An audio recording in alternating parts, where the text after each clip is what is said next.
Boa noite, amada igreja, graça e paz. Motivo de grande alegria, mais um domingo na presença do Senhor. Trago do Tijuco Preto, um bairro lá de Vargem Grande, o abraço dos irmãos da igreja de lá. Domingo passado nós estivemos lá com eles. Também foi um momento de bênção, um momento de confraternização na presença do Senhor. Eu gostaria de pedir que os irmãos abrissem as suas Bíblias no Salmo de número 63. Por favor, Salmo 63.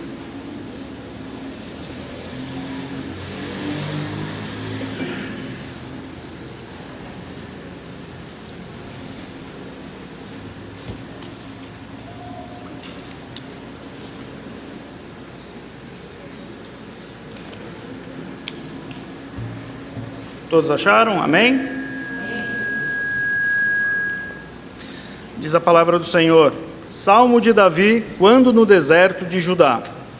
Ó Deus, Tu és o meu Deus forte, em Ti eu te busco ansiosamente. A minha alma tem sede de Ti, meu corpo Te almeja como terra árida, exausta, sem água. Assim eu Te contemplo no santuário, para ver a Tua força e a Tua glória. Porque a Tua graça é melhor do que a vida, os meus lábios Te louvam. Assim, cumpre-me bem dizer-Te enquanto eu viver, em Teu nome levanto as mãos. Como de banha e de gordura farta-se a minha alma, e com júbilo nos lábios a minha boca Te louva. No meu leito, quando de Ti me recordo, em Ti medito durante a vigília da noite, porque Tu tens sido auxílio, à sombra das Tuas asas eu canto jubiloso, a minha alma apega-se a Ti, a Tua destra me ampara.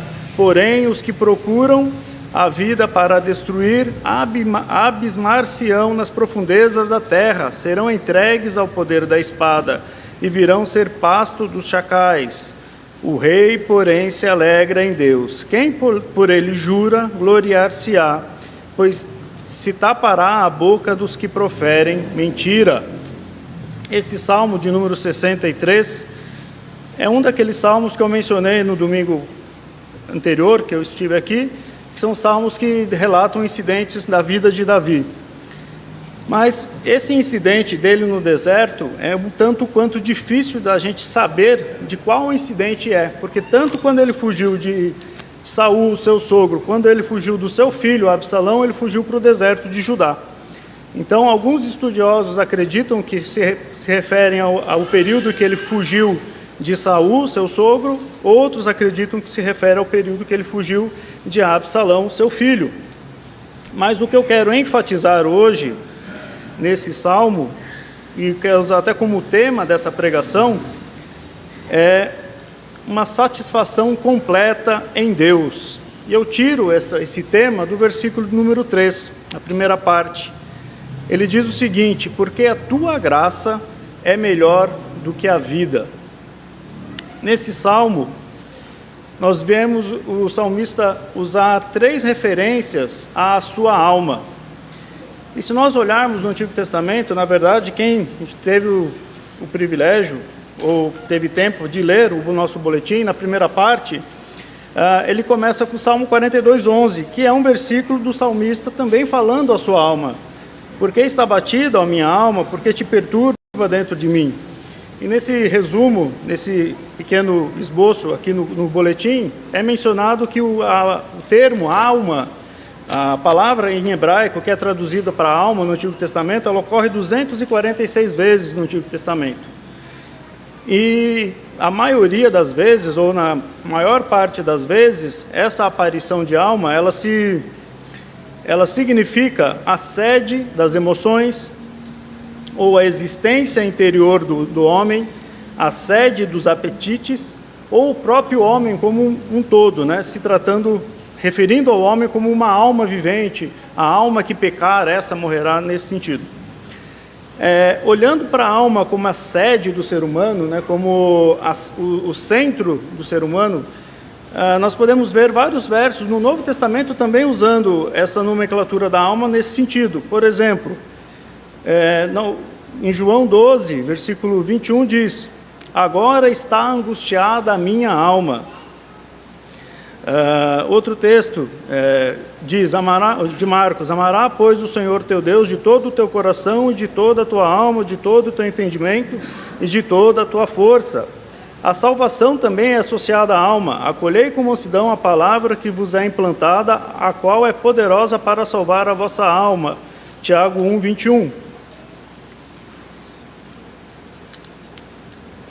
Então, entendendo a alma como a sede do ser humano, e também é interessante nós fazermos um pequeno adendo, nós não temos a visão dos filósofos gregos que dividiam a alma do corpo e imputavam ao corpo toda a parte pecaminosa e ruim do ser humano e a alma toda a parte boa.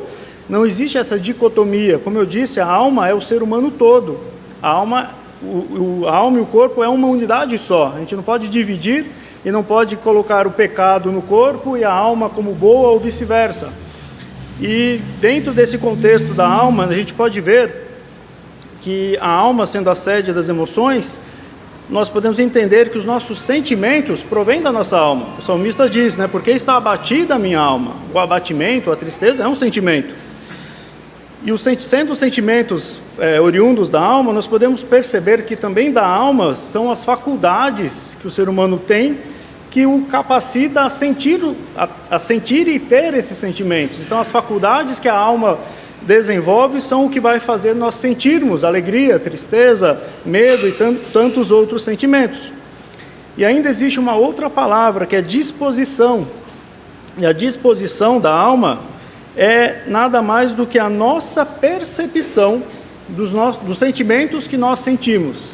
Então, para organizar a ideia, existe um sentimento, existe uma faculdade que nos permite sentir esse sentimento. Eu sei que está ficando redundante, mas a ideia é essa mesmo para enfatizar.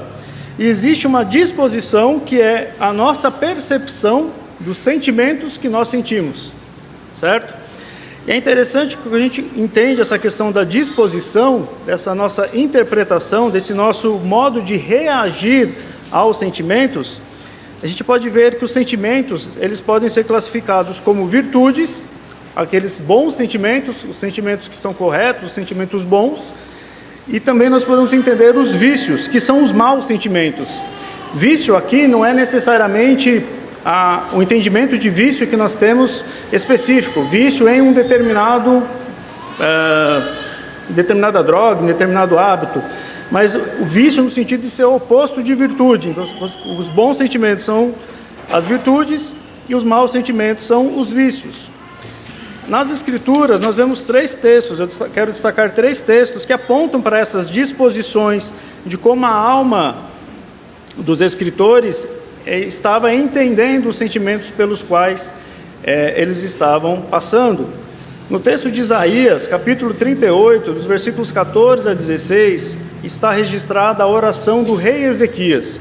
O rei Ezequias estava doente e o profeta Isaías foi avisá-lo que ele iria morrer. E o rei Ezequias, nesse momento, faz uma oração a Deus, pedindo para que Deus tenha misericórdia dele e da sua posteridade. Então, nessa oração, o rei Ezequias diz o seguinte: como a andorinha ou o grou, assim eu chilreava e gemia como a pomba. Os meus olhos se cansavam de olhar para cima. Ó Senhor, ando oprimido. Responde tu por mim, que direi? Como prometeu, assim me fez. Passarei tranquilamente por todos os meus anos. Depois desta amargura da minha alma, Senhor, por todas estas disposições tuas vivem os homens, e inteiramente delas dependem o meu espírito. Portanto, restaura-me a saúde e faze-me viver. 2 observações.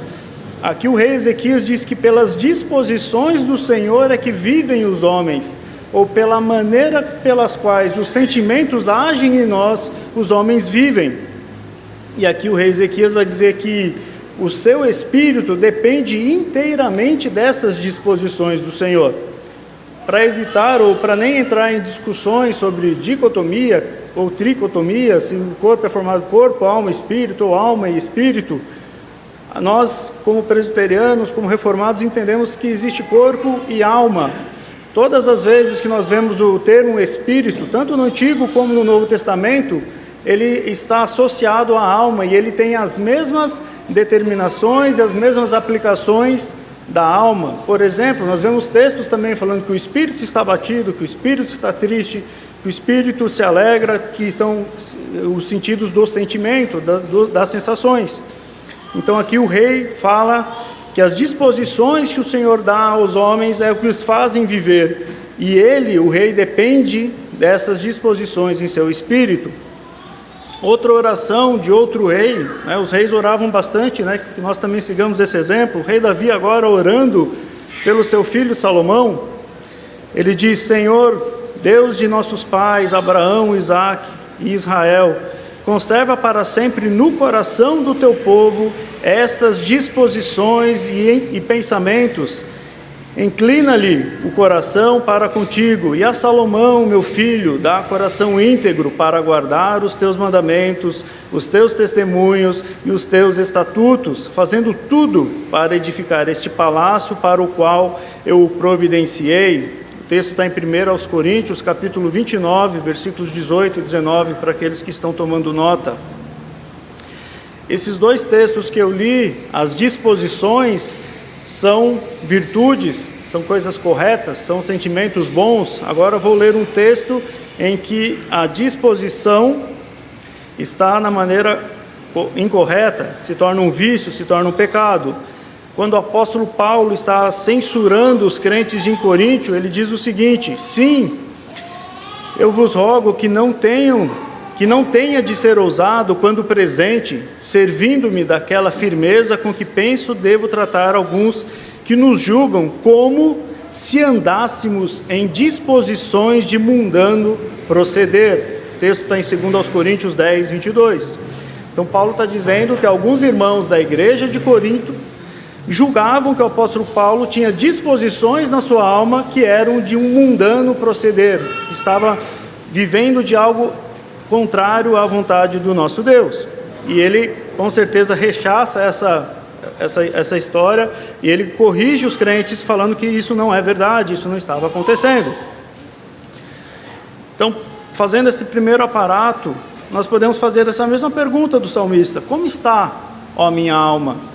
Cada um de nós pode fazer essa pergunta, e é interessante, como eu disse, né, a alma faz parte de nós somos uma unidade só. É um diálogo interno, né? É um diálogo que você faz consigo mesmo, né?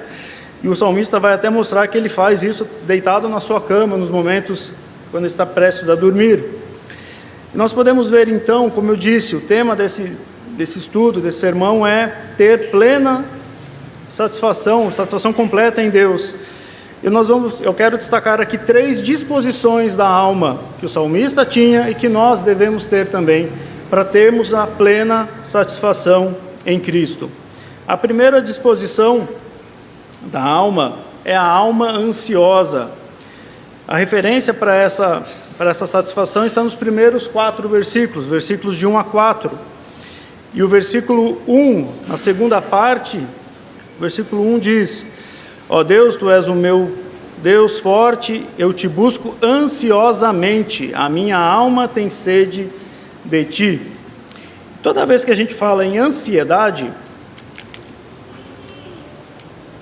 nos vem à mente uma patologia que é a ansiedade, que é uma doença catalogada nos nossos dias e que muitos, né, passam, sofrem. Mas a ansiedade do salmista nesse texto não é essa patologia. A ansiedade tem a ver com uma ânsia, né? Pensando o sinônimo da palavra ânsia, é um desejo excessivo, é um anseio, uma vontade grande. E os sinônimos dessa palavra é sede, ambição ou desejo. Então, nesse contexto, o salmista está dizendo que ele tem um grande desejo, que ele tem um anseio, uma grande vontade de buscar ao Senhor. E ele diz, por exemplo, em Salmo 130, versículo 6, o salmista vai dizer: a minha alma anseia, né, sinônimo de ansiedade, anseia pelo Senhor mais do que os guardas pelo romper da manhã. Mais do que os guardas pelo romper da manhã. Eu não sei quanto dos irmãos já trabalharam no período noturno, em empresas, fazendo vigia e tantos outros possíveis trabalhos, né? Eu, infelizmente, que trabalhei 1 ano constantemente no período da noite. E quando se trabalha à noite durante um ano, quando chega 5 da manhã, que o sol começa a surgir, é a maior ansiedade que nós temos, é o sol nascer para que o dia comece, que nós possamos trocar aquele turno e poder descansar. O corpo já está cansado. E aqui o exemplo do salmista é essa ansiedade, da mesma forma que os guardas anseiam pelo romper da manhã para trocar o seu turno e para poder ir para a sua casa e descansar e ter o seu merecido descanso. Essa é a mesma intensidade da ansiedade do salmista em buscar ao Senhor. E por que a alma do salmista e a nossa tem que ser uma alma ansiosa em buscar ao Senhor? Porque nós temos que ter o entendimento que o nosso desejo tem que estar em Deus. Então a nossa alma é ansiosa pelo Senhor, porque o nosso desejo está em Deus. Então, nesse sentido de ansiedade, nós podemos entender que o salmista está falando em urgência. Por exemplo, existe uma outra tradução que existem várias na verdade, mas eu quero citar uma outra tradução, que é a tradução NVT, que é a nova versão transformadora. E sobre esse texto, esse versículo 1, ela nos diz o seguinte, ela usa a expressão, está aqui, Tu és o meu Deus, ó Deus, Tu és o meu Deus, eu te busco de todo o coração. Ainda, outra versão, que é a corrigida, nós usamos a atualizada, muitos irmãos evangélicos usam a corrigida, e na corrigida diz o seguinte, onde está o texto do salmista? Eu perdi aqui, mas ele fala na primeira hora da manhã. Tudo isso demonstra a questão da urgência, demonstra esse anseio para o quanto antes estar na presença do Senhor. E é interessante que esse entendimento de urgência foi usado durante algum tempo em algumas denominações, inclusive para defender o culto matutino. Eles liam esse Salmo 63 dizendo, Senhor, eu te busco na primeira hora da manhã, e eles diziam, está vendo? Na palavra de Deus diz que o culto tem que ser na primeira hora da manhã, que é importante que logo cedo já haja um culto. Então aqueles que gostavam e defendiam o culto matutino se apoiavam até nesse verso. Com certeza o verso não está escrito para defender o culto matutino ou o culto noturno, de maneira alguma. Mas a ideia é mostrar a urgência, a importância, a ideia é mostrar o quanto o salmista tinha pressa em estar na presença do Senhor. O salmista tinha o seu desejo em Deus. E ele também compara, nesse mesmo verso, como aquele que está em uma terra árida, numa terra deserta e tem sede. É interessante que quando ele escreveu esse salmo, de fato, ele estava no deserto. E possivelmente ele teve sede durante várias oportunidades nesse período que esteve no deserto. Eu estou aqui em Votorantim e estou com sede, quanto mais o salmista que estava lá no deserto. Então ele faz essa comparação, quer dizer, a ansiedade, a necessidade, na verdade, dele em estar na presença de Deus, era tão forte ou tão grande quanto a de alguém que está numa terra árida, num deserto, de beber água, de se saciar a sede. No versículo 2, ele fala da sua saudade do santuário. O versículo 2 diz, assim eu te contemplo no santuário para ver a tua força e a tua glória. Usando novamente aquela NVT, a nova versão transformadora, lá está traduzido assim, eu te vi em teu santuário e contemplei o teu poder e a tua glória. A gente pode observar que as palavras são praticamente as mesmas, a diferença está no tempo verbal. Na nossa tradução, ele diz, assim, eu te contemplo no santuário para ver a tua força e a tua glória. A impressão que nos dá é que ele está naquele exato momento contemplando o Senhor, quando ele está escrevendo o Salmo. Nessa outra tradução diz que eu te contemplei, eu te vi no santuário. Talvez essa segunda tradução tenha observado ou tenha captado o contexto de uma maneira melhor, porque ele não estava em Jerusalém nesse momento. O tabernáculo já estava em Jerusalém, possivelmente a arca estava lá em Jerusalém, e ele estava no deserto, ele não estava perto do tabernáculo, ele não tinha condição de ter visto a arca do Senhor naquele momento. que ele estava escrevendo o Salmo, mas, novamente, a ênfase é dessa aspiração, dessa necessidade do salmista em estar na presença do Senhor. Ele desejava ver o Senhor, desejava ver a glória do Senhor, a força do Senhor, como aquele que está numa terra seca. Versículo 3, na sequência desse texto, diz: porque a tua graça é melhor do que a vida. Aqui o salmista fala que a sua maior alegria, a sua maior realização, o que é mais importante para ele é o Senhor. Tanto que o estar com o Senhor ou glorificar o Senhor é mais importante do que a sua própria vida. Ele coloca aqui Deus sobre todas as coisas, nesse versículo. E ele diz: os meus lábios te louvam. E o versículo 4, interessantemente, nada mais é do que a consequência lógica do versículo 3. Se para o salmista a graça do Senhor era melhor do que a vida, no versículo 4 ele vai dizer: assim, enquanto eu viver, o que eu tenho que fazer? O que me cumpre fazer? Se a graça do Senhor é melhor do que minha própria vida, enquanto eu estiver vivo, o que eu tenho que fazer? Glorificar esse Senhor, bendizer esse Senhor. É interessante que a palavra que é traduzida para graça nesse texto, ela é traduzida em algumas traduções como o teu amor é melhor do que a vida, em algumas outras traduções a tua bondade é melhor do que a vida, e todas as traduções estão corretas, porque tudo o que Deus faz para nós, por intermédio da sua graça, por intermédio do seu amor, por intermédio da sua bondade, é melhor do que a nossa própria vida. E o versículo 4, que eu já disse: cumpre-me, sendo assim, a sua graça é melhor do que a vida, cumpre-me, bem dizer enquanto eu viver. Essa é a primeira disposição da alma do salmista e tem que ser a nossa, a ansiedade em estar na presença do Senhor, a ansiedade em buscar ao Senhor, o senso de urgência, o senso de necessidade que nós devemos ter em buscar o Senhor. Também, agora, a segunda disposição, a próxima disposição é uma alma saciada, uma alma satisfeita, e para começar com a letra A, para ficar bonito, uma alma aprazerada. Existe essa palavra, eu pesquisei, a gente não usa, mas ela existe. A alma que tem prazer. E por que a alma pode ser saciada? Por que a alma pode estar satisfeita? Porque ela tem em Deus o seu prazer. É interessante, se a gente observar tanto a ansiedade, ou a palavra que nós podemos usar como ambição, como prazer, ela pode ser tanto uma virtude como um vício.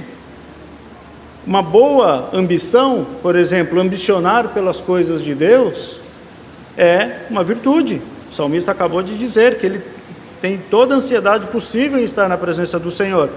Mas, infelizmente, nós também, como seres humanos, podemos ter ambições que são contrárias à vontade do Senhor. E elas se tornam vícios, elas se tornam pecados, elas vão contra a vontade soberana do nosso Deus. Da mesma forma, o prazer. O salmista tem o seu prazer no Senhor, e o prazer ele pode ser uma virtude se ela for direcionada para o Senhor, mas o prazer também pode ser um vício, o prazer também pode se tornar um pecado se direcionado para outras coisas que não o Senhor. Se o nosso maior prazer for qualquer outra coisa que não o Senhor, esse prazer se torna um vício. Vale nós lembrarmos do Salmo 1, Salmo conhecido de todos nós, né? Bem-aventurado o homem que não anda no conselho dos ímpios, não se detém no caminho dos pecadores, nem se assenta nas rodas dos escarnecedores. Antes, o seu prazer está na lei do Senhor, e na sua lei medita de dia e de noite. Onde deve estar o nosso prazer? Na lei do Senhor, no próprio Senhor. O versículo 5, ele diz: como de banha e de gordura farta-se a minha alma, e com júbilo nos lábios a minha boca te louva. É interessante, né, que o salmista ele vai usar a expressão, né, da banha e da gordura. Para nós, talvez, para algumas pessoas não faça muito sentido, né? Tem pessoas que talvez falem: eu nem gosto de banha e de gordura, mas no contexto judaico, e nesse contexto do salmista, e no contexto bíblico de uma maneira geral, a banha e a gordura é sinônimo de fartura, é sinônimo de transbordar é sinônimo de, usar uma palavra, de contentamento, né? Um sinônimo de banquete. Então, como o pastor usa a expressão de substância, é esse o sinônimo da banha e da gordura, é algo que caracteriza esse momento de alegria numa mesa repleta.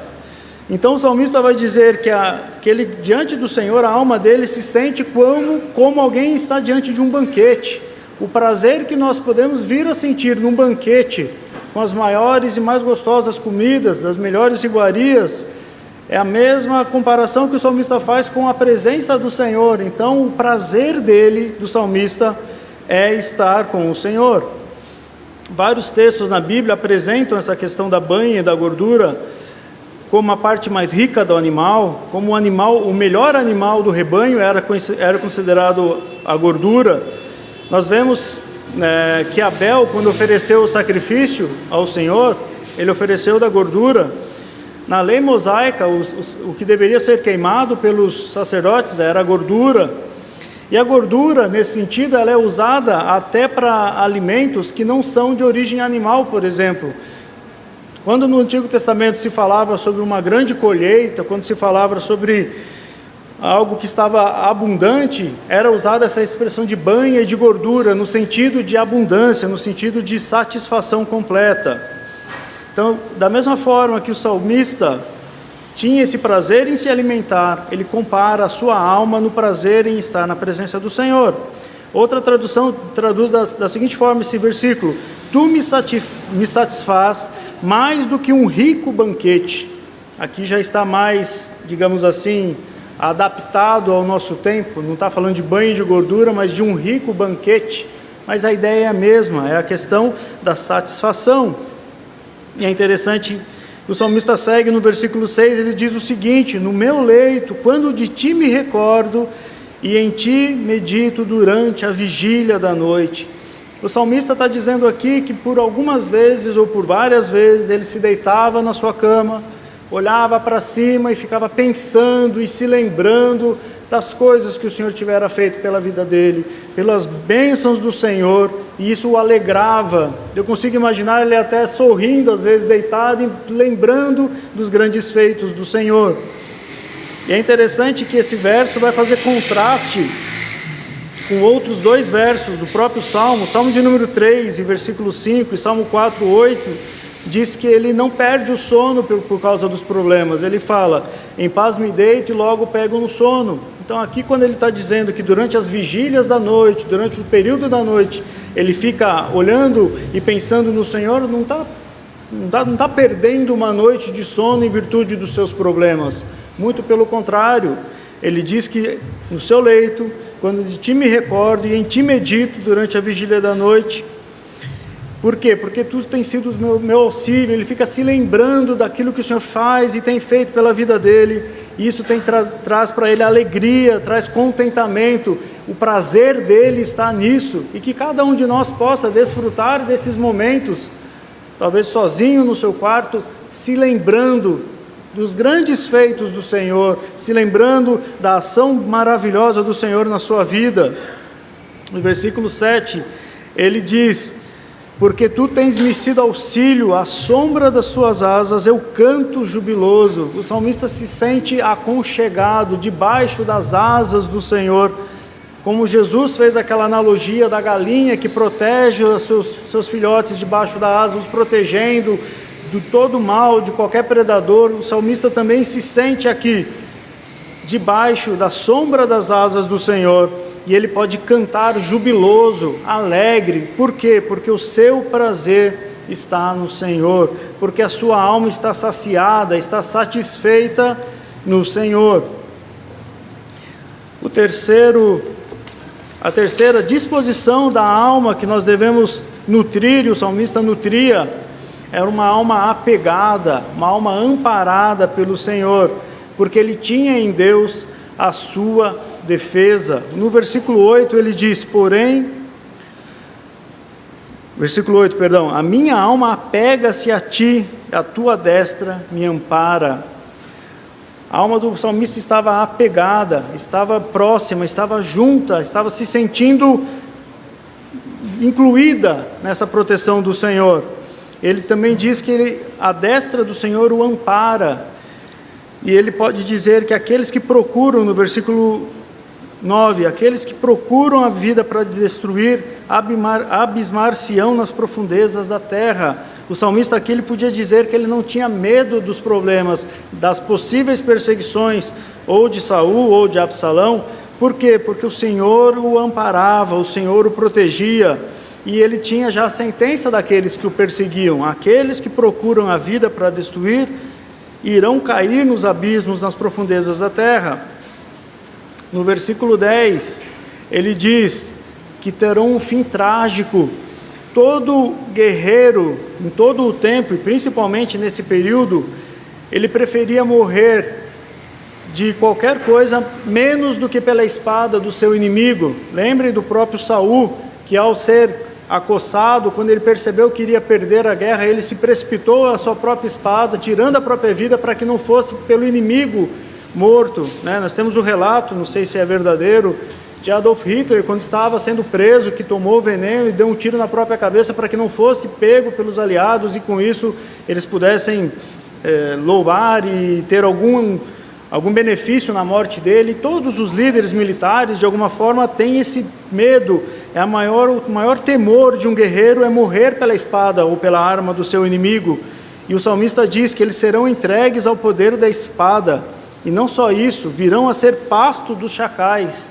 Aqui nós vemos que esses que procuram o mal, além de terem o seu maior medo de ser alcançados pelo inimigo, ainda vão ter uma morte indigna, não vão ter um sepultamento, não vão ter as honras militares de alguém que venceu uma batalha. Muito pelo contrário, vão ser pasto dos chacais. Em outras traduções, serão alimento dos chacais, ou seja, as bestas feras do campo, os animais irão consumir a sua própria carne.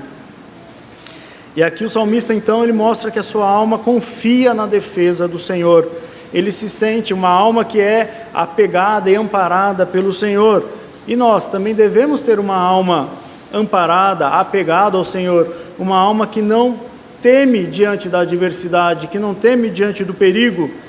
Eu creio que ninguém aqui tem alguém com uma espada aí fora querendo matar, como Davi tinha nesse episódio.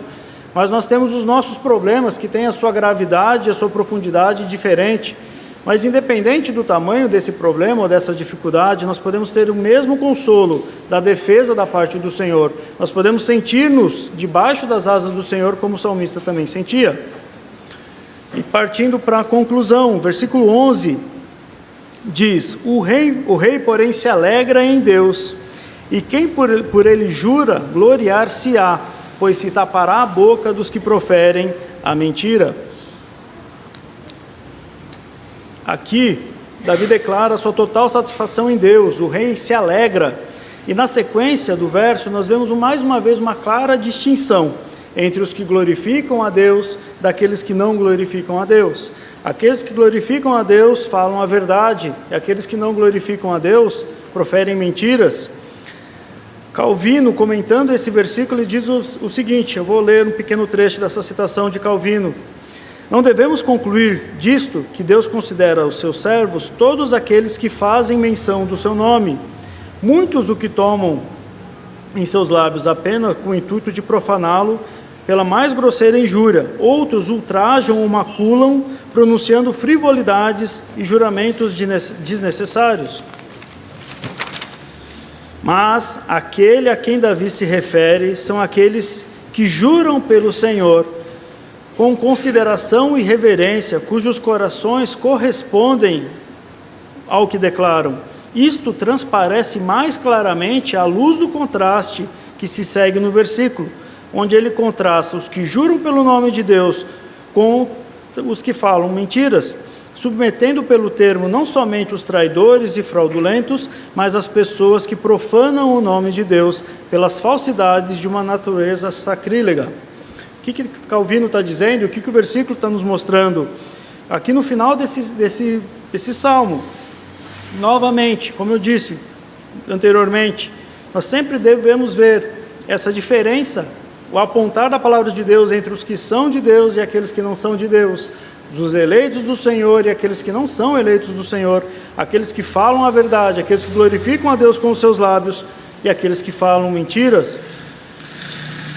E quando nós olhamos para falar a verdade, testemunhar do nosso Deus, nós não podemos nos esquecer da ordem do nosso Senhor Jesus em Mateus 28, versículos 18 a 20. Jesus, aproximando, falou-lhes, dizendo: toda autoridade me foi dada no céu e na terra. Ide, portanto, fazei discípulos de todas as nações, batizando-os em nome do Pai, do Filho e do Espírito Santo, ensinando-os a guardar todas as coisas que vos tenho ordenado. E eis que estou convosco todos os dias, até a consumação dos séculos. O que vem a ser para nós cristãos, servos do Senhor, proclamar a verdade, nos gloriar em Deus e falarmos a verdade, e tapar a boca daqueles que falam as mentiras, senão apresentar o genuíno Evangelho. Testemunhar do Evangelho de Cristo é uma forma que nós, como cristãos, podemos cumprir essa ordem, tanto do Salmo como do nosso Senhor Jesus. Cabe a cada um de nós sermos testemunhas fiéis deste Evangelho, fazer discípulos, treinar pessoas para serem sempre seguidores de Cristo, assim como nós somos. E com isso, além de glorificar o nome do Senhor, automaticamente tapar a boca daqueles que proferem mentiras, daqueles que falam que o Senhor não existe, que o Senhor não é Deus, que não existe salvação, que não existe inferno e tantas mentiras que nós hoje somos bombardeados e ouvimos constantemente nos nossos dias. Se a gente formos na escola dos nossos filhos, se nós estivermos numa roda de conversas dos jovens nas faculdades, nós teremos, infelizmente, a triste convicção de que os assuntos vão rodar sempre em torno disso. Deus não existe, o céu e o inferno não existe, esse negócio de salvação é coisa que a religião inventou para poder prender as pessoas e por aí vai. Mas nós sabemos a verdade, nós temos como anunciar a verdade que é Cristo. Então nós devemos ter essas 3 disposições da nossa alma, ter uma alma ansiosa em buscar, em estar na presença do Senhor. Por quê? Porque Ele é o nosso maior desejo.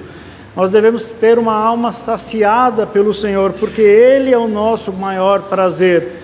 E nós devemos ter uma alma apegada ao Senhor, porque Ele é a nossa defesa. Citando ainda 2 textos do Antigo Testamento, do profeta Isaías, um texto diz: assim diz o Senhor, o teu Redentor, o Santo de Israel: eu sou o Senhor, o teu Deus, que te ensina o que é útil e te guia no caminho em que deves andar. Isaías 48:17. Ele também diz: o Senhor te guiará continuamente, fartará a tua alma até em lugares áridos e fortificará os teus ossos. Serás como um jardim regado e como um manancial cujas águas jamais faltam. Isaías 58:11.